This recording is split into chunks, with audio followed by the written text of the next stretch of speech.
livro experimental, romance experimental de um autor paranaense que foi reeditado. É isso que vai ter no vídeo de hoje.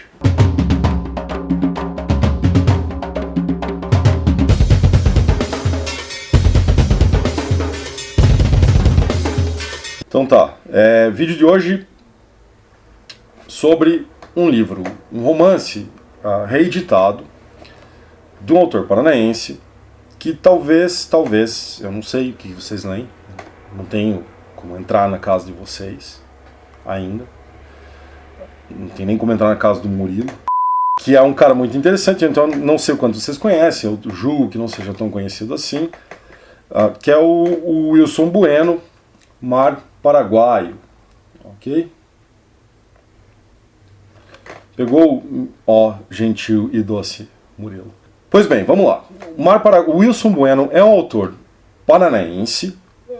Sabe, lembra de onde que ele é, Yuri? Porque eu não lembro Cara, ele é do interior, né? Porque tem até aquele Mano à Noite Está Velha ele chegando na cidade. Então, exatamente, mas é uma cidade pequena, né? Bem pequena, meio roça, assim. Meio roça, exato. Eu não lembro agora, gente.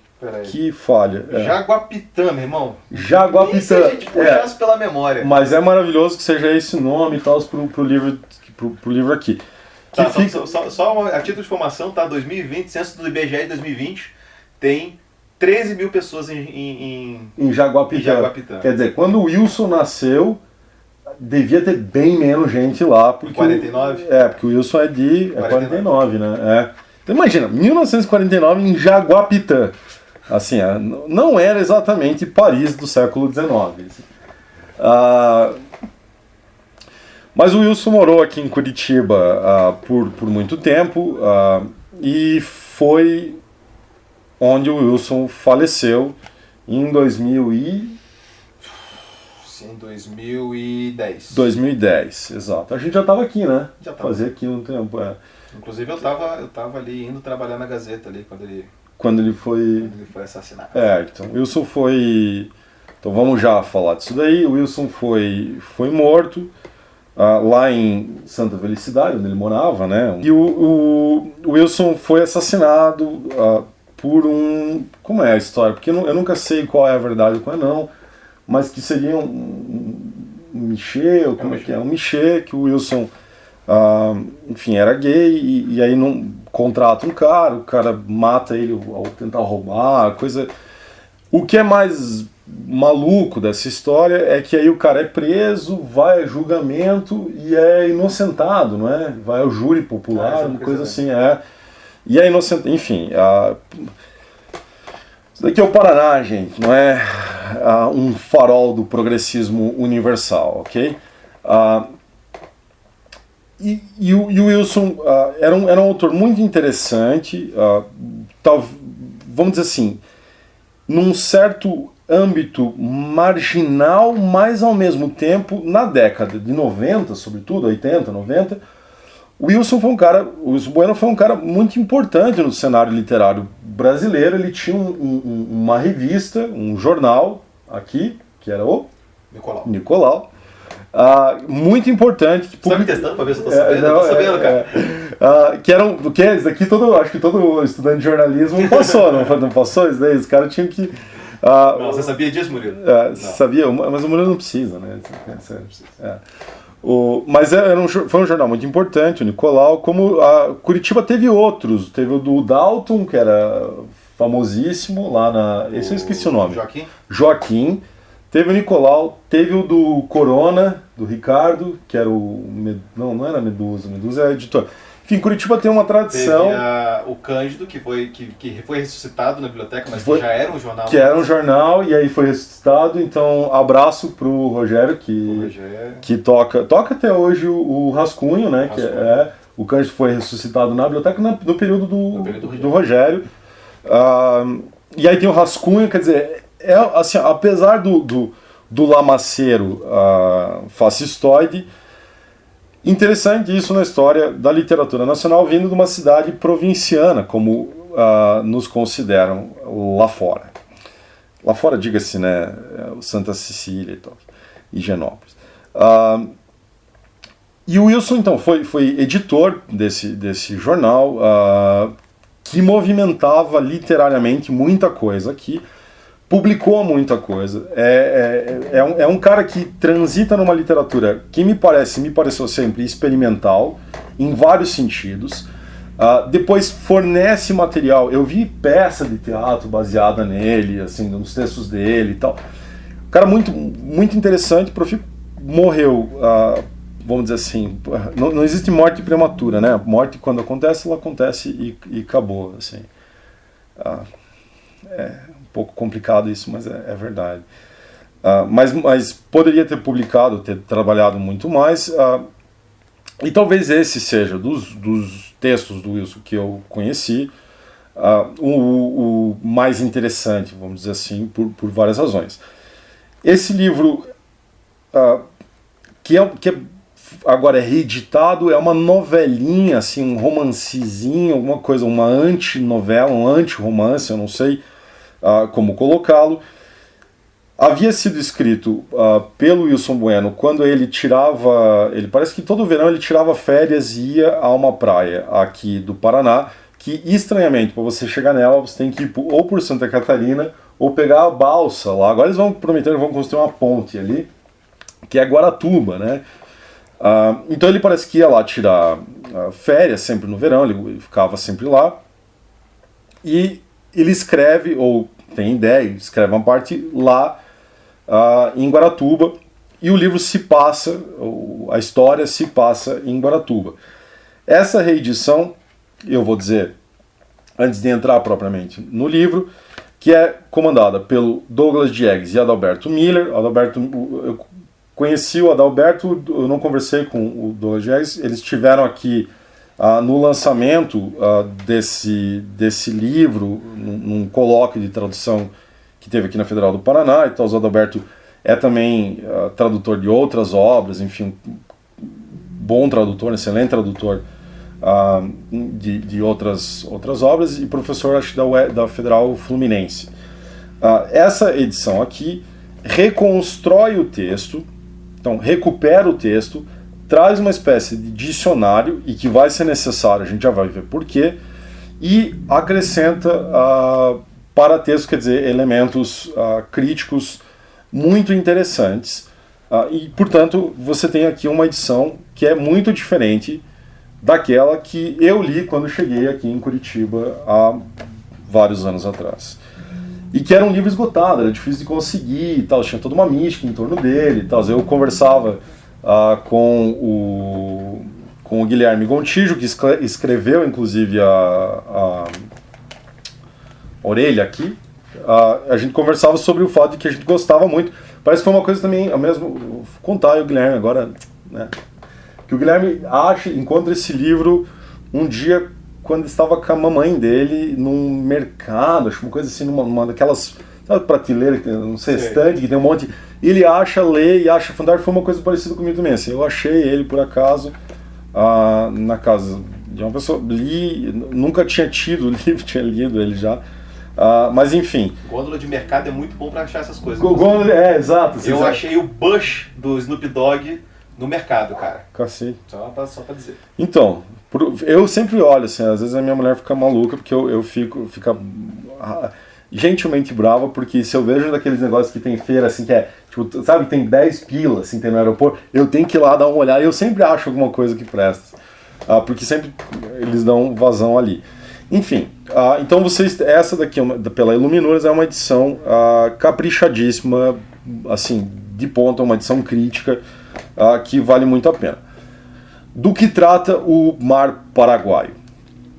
O Mar Paraguaio é uma espécie de discurso, de fala quase ininterrupta de uma personagem chamada Marafona, ok? Que está dizendo lá em Guaratuba, que mora em Guaratuba, e que está endereçando para alguém, possivelmente aqui identificado, e eu não quero colocar camadas de interpretação, mas como um delegado ou algo que o valha, de que ela não matou o cara com quem ela vivia, ok? Um senhor mais velho do que ela, com quem ela era amaziada, com quem ela vivia vamos dizer assim, não era casada, não era exatamente uma união estável, e isso meio que marca o início de construção desse personagem amarafona, que está em Guaratuba, uma cidade com nome ameríndio, Guarani, se eu não me engano, é isso, né?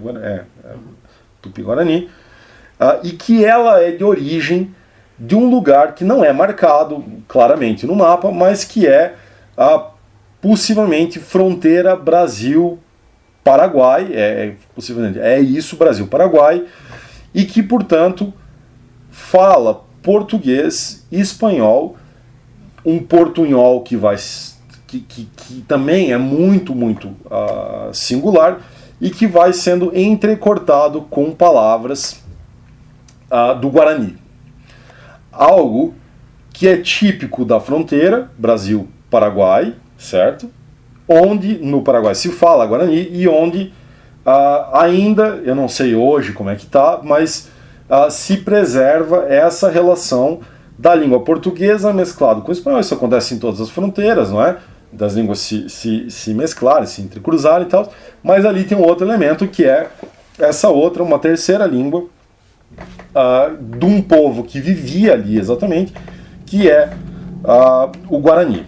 E ela está falando o tempo todo, não fui eu que matei, não fui eu que matei.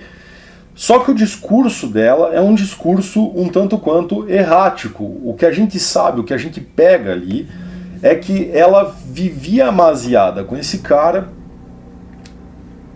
possivelmente por uma troca inicial de favores, digamos, de ordem sexual, certo? Que ela teria conhecido e acabado ficando com ele, enfim, por essa razão. E que nós sabemos que ela fala sobre um cachorrinho que ela tem, que a gente não sabe se é verdade, tá? Porque ela começa a dar o nome dele e tal, e o nome soa muito irreal a coisa. E ela fala de um menino que ela conheceu, um menino, ele é tão lindo, ele é tão fantástico, o corpo ele é tão jovenzinho e tal. Então nós temos um cara bem velho, uma mulher de meia idade, talvez, ou eu vou dizer assim, uma personagem de meia idade, eu já volto a isso, personagem de meia idade, e um menino, e que ela teria se apaixonado por esse menino, e que, então, isso seria ou não seria o motivo, a motivação de ela ter ou não ter matado esse cara com quem ela vivia, para fugir com o menino e tal. Algo que numa cidade de praia, que vive muito em função do turismo no verão, que enche no turismo no verão, esse menino veio ali, aparece, ele é fruto desse verão e que vai embora. Isso dá a entender também pra gente, porque ela diz, ele veio, tá, ele foi embora e tudo mais. Isso tudo realizado com uma pesquisa muitíssimo esmerada na constituição de um portunhol, como eu falei, que é um portunhol assim, que ele é, vamos dizer assim, ele é poético no sentido de que ele soa, que ele denuncia as construções de línguas, e aí palavras em Guarani que vão se repetindo, que vão fazendo eco, que vão construindo um sentido aqui. Eu vou ler aqui um pedaço porque eu não pronuncio, eu não sei, infelizmente, tá? Infelizmente mesmo, a gente deveria saber melhor isso daqui. Guarani, Mbiá, que é essa marcação. E agora eu gostaria de lhes recontar só e cabeludo segredo. Toda me esfuerzo para erguerme com las manchas e grandes exércitos de hormiga, todos los sonidos silentes que hormigas dicen, comparando estos inofensivos insectos con el guaraní que viene a mí, hormiga, tají, guaycurú, hormigas chilreantes, tají, guaycurú, ariri, taracuti, pacu, las hormigas de Dios encendiéndose en nestos, quer dizer, isso aqui não é espanhol, não é português, tá? Ele criou uma coisa, crepúsculos de verbos e substantivos, nesta, de novo, enredada telaraña, capaz em mim, Santa Senhora, de decidir com rude sentença, mi destino, acá entre vós, seres antediluvianos. Quer dizer, vocês sacaram mais ou menos como é que está aqui, não é? É possível para nós lermos completamente, esse autor é brasileiro, ele escreve, e assim ela vai constituindo esse discurso dela.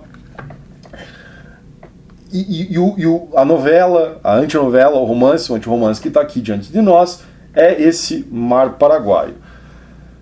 Agora, vamos lá para algumas coisas. A primeira, lembrada pelo meu doce Murilo atrás das câmeras, é que Guaratuba talvez seja famosa para vocês pelo caso Evandro, que é o que ficou famoso. Tem série no Globoplay agora.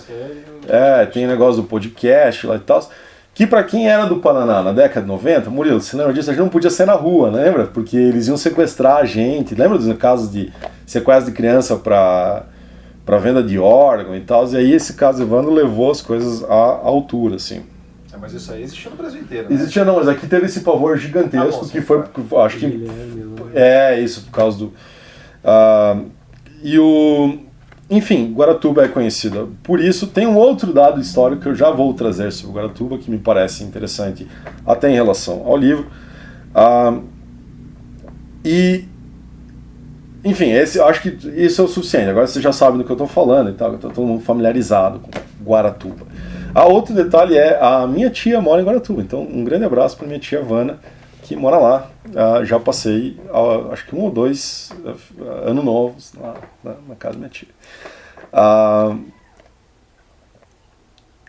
O livro, o que está aqui?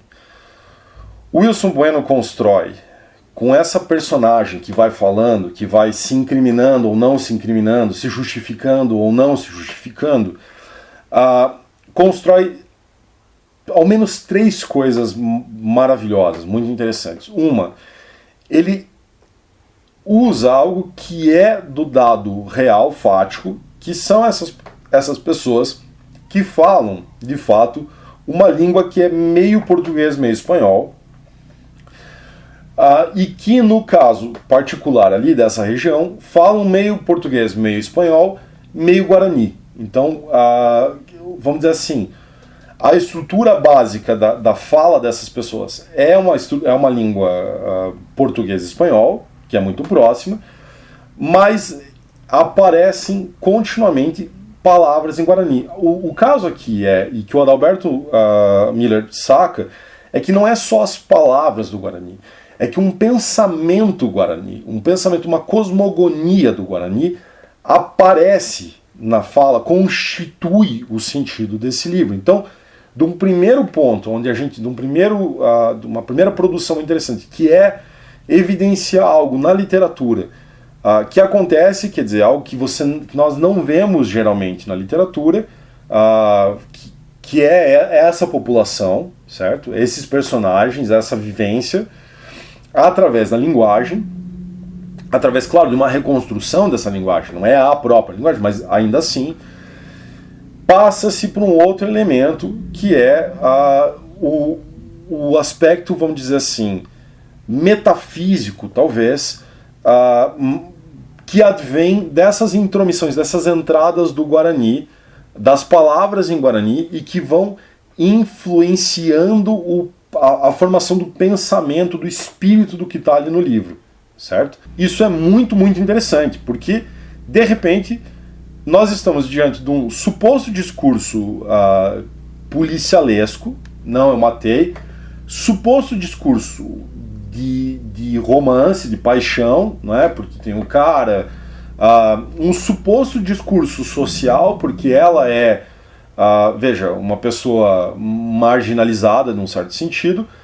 Nós temos aqui uma sobreposição de uma camada discursiva que se imiscui, que se infiltra através desse Guarani, que fala, por exemplo, sobre um detalhe que é, o Adalberto comenta isso aqui no pós-fácil, eu posso mencionar, que é o fato de que, cadê aqui? De que existe no pensamento guarani uma ideia de uma perda inicial, certo?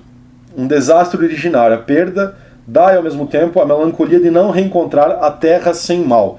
Eu não vou tentar pronunciar, porque isso me parece bastante difícil. Eu lembro do Adalberto pronunciando maravilhosamente bem, eu não vou fazer isso. Essa terra sem mal dá um salto dentro do romance, dentro do texto literário. E agora a nossa perspectiva é elevada num sentido de que ela não está simplesmente falando sobre ter ou não ter matado, sobre ter ou não ter se apaixonado, sobre ter ou não ter um cachorrinho. Ela está levando a coisa para um outro nível. E esse outro nível só é possível através da intromissão linguística do dado do Guarani. Quer dizer, se o Wilson Bueno tivesse convertido isso em descrição, se ele tivesse convertido isso em uma explicitação, de qualquer outra forma, ele diminuiria o efeito da questão. O terceiro nível é também favorecido por isso, que nós não sabemos exatamente quem está falando o que ali. Quando eu era criança, marafona pra gente, não sei se você lembra, vocês tinham essa, significava uma mulher velha, meia idade, assim, uma mulher, como que eu vou explicar isso, assim, da vida, mas não exatamente, ou não necessariamente uma prostituta, ou talvez uma prostituta já de uma certa idade,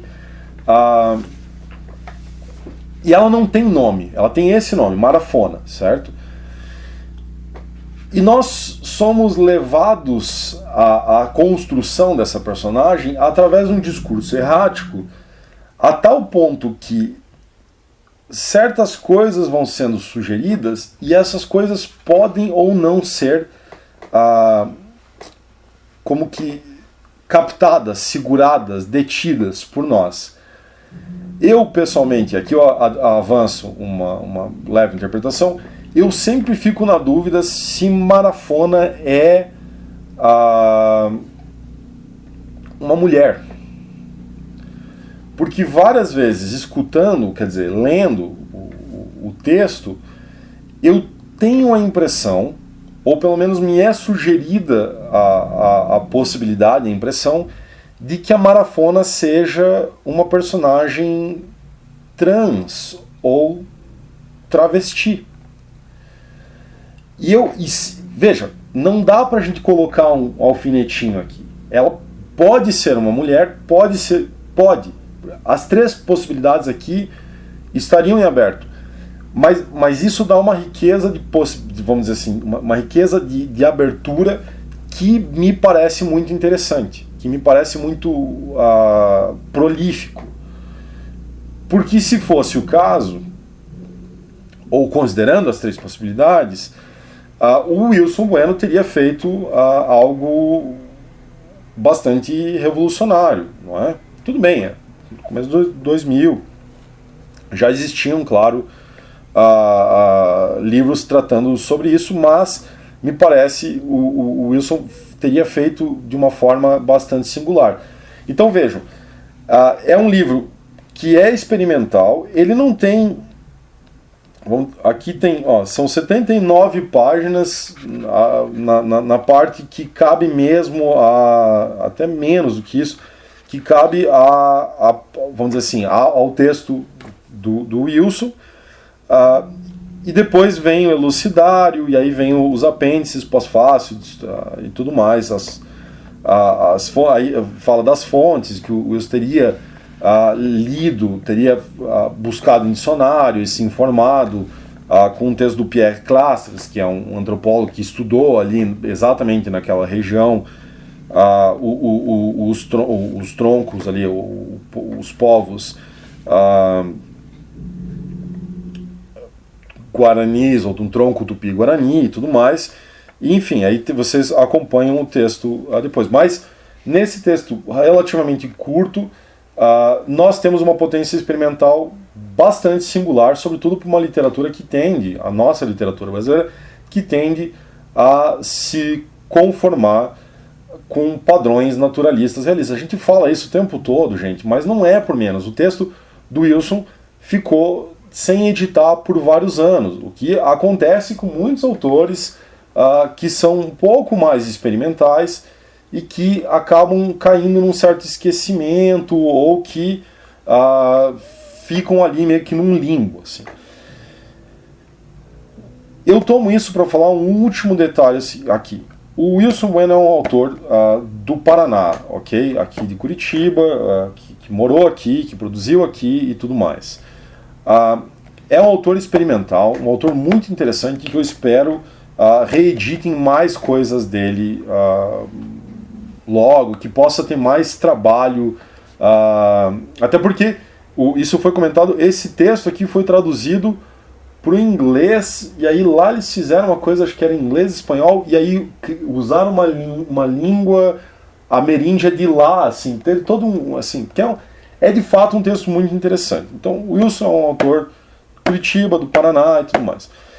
Uma coisa que talvez seja esquecida é que o Paraná, Curitiba, e eu não sou exatamente daqui, mas enfim, eu acho que é uma coisa que é pouco comentada, e talvez vamos lá fazer um serviço público na Livrada. É que o Paraná tem uma produção experimental muito interessante na década de 80, 90, ali, começo. Se a gente pensar, não só no Wilson Bueno, mas pensarmos no Valêncio Xavier, no Manuel Carlos Caran, na Lucy Colin, que a gente mostrou para vocês. Quem mais, Yuri? Sned. Oi? Sned. O Sned. E aí acaba, de uma forma ou de outra, entrando o Leminski, assim. Vejam só, são muitos autores, muitos. Pro tamanho disso daqui é bastante, assim, e pro tamanho da literatura brasileira, quer dizer, não é uma coisa, não é como se, ainda mais nessa... Você falou quanto? 6? 5, 6, Fala 6 aí do Rio de Janeiro. 6 escritores experimentais do Rio de Janeiro. Cara. Não é pouca coisa, gente. E caras assim, e outra, já tinha tido lá o Dalton fazendo coisa e trazendo, não é, uma efervescência e tal. Quer dizer, isso é apagado, assim. Depois teve reedições do Valêncio pela companhia, não é? O Manuel Carlos Caran, aqui a Arte e Letra, o Thiago e o Freire fizeram lá edições, também do Valêncio Xavier. Mas é pouco noticiado, é pouco falado, é pouco indicado o quanto isso é realmente, vamos dizer assim, prolífico, bonito, potente em termos de literatura. Tá? Tem gente fazendo coisa muito interessante. O Wilson Bueno era um deles. Assim. Agora, essa edição talvez mostre isso. Eu tenho visto bem pouco, inclusive, comentário sobre essa edição recente. Teve uma coisa muito interessante acontecendo aqui nesse período e que me parece produziu pouco efeito posterior. Tá? Mesmo muita gente daqui que tem tentado escrever não leva isso em consideração. Assim, parece que não produziu herdeiros aqui ou fora daqui. Assim. E talvez a gente, vamos dizer, esse é o papel, vamos dizer assim, o serviço público. Procurem esse pessoal, porque vocês vão encontrar muita gente que escreve que, isso aqui, a Lucy é fantástica, a Lucy de fato é fantástica. Se vale de alguma coisa a gente ficar dando aqui dica para vocês, essas coisas vão ser diferentes das que vocês estão acostumados a ler, ok? E para o pessoal que gosta mesmo de literatura, encontrar essas coisas diferentes vai significar encontrar possivelmente um mundo novo bem próximo de casa. Assim. E acho que é isso, tá bom? Então fica aí. Valêncio Xavier, Manuel Carlos Caran, a Lucy Colin, Wilson Bueno. É os que eu mais gosto, assim, desse pessoal aí. O resto eu não gosto. Ok? Então beleza, vamos lá mostrar de novo o livrinho. Feito? Não, eu falei que esse livro é de 2000, mas não é, ele é de 92, não é? Ele é nossa, eu tô viajando. Ano de publicação 92, claro, não, torna ainda mais interessante, mas enfim, só uma correção aqui, que viagem, dos 2000, não, o Wilson morre em 2000, mas o livro é de 92. É isso. Se inscrevam no canal, dinheiro no Catarse, deixem comentários. Vamos lá, o que eu tenho que falar mais? Não quer? Ele tá balançando a cabeça do Lúcio. Eu quero ver a revelação aí, cara. Então, é que hoje eu percebi, quando num vídeo que nós estávamos gravando antes aqui, e estávamos rasgando muitas sedas ao Murilo e falando de sua beleza e tal, eu percebi que vocês não têm acesso a isso, mas que há algo, um brilho no olhar do Murilo, que é o fator determinante da beleza dele, assim. Tem algo ali que é como você olhar pela primeira vez o brotar da natureza, assim. Há um aparecimento completamente novo a cada olhar, e há esse brilhinho ali que faz, que me mobiliza a continuar aqui, entendeu? No mundo. É isso. Let's ride, let's ride. Let's ride, let's ride. Let's ride, let's ride. Let's ride, let's ride. Let's ride, let's ride. Let's ride, let's ride. Let's ride, let's ride. Let's ride.